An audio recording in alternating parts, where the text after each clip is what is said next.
There are witnesses who swear that an aureole of blue flame sizzled about that noble head as the great painter burst into the picture gallery.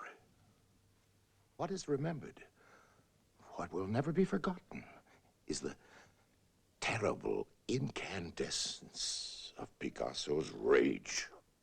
And then there came a sudden and quite remarkable change.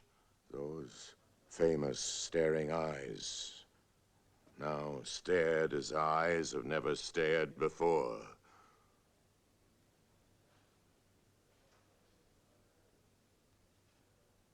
From picture to picture they traveled.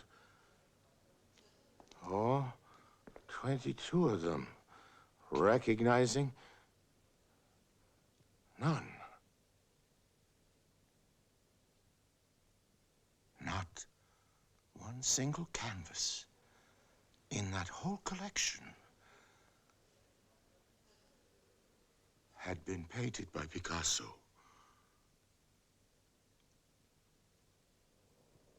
And there she was, standing beside him. You told him about your grandfather, that he was dying. He didn't even know he existed.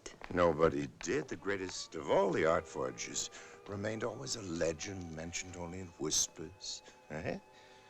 Tell us what you did with Picasso. I just took him by the hand and led him out and put him in my little car. And drove him to your grandfather's secret studio? This is true, you know.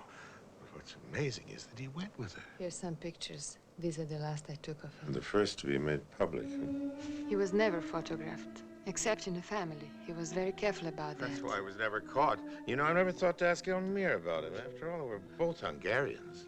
There are many great painters in the Renaissance, but only one Da Vinci. The point being that among great art forgers, your grandfather is the Da Vinci? One of his Da Vincis is so famous, I don't dare to name it. Giving him credit is as tough as nailing him for the crime. Crime?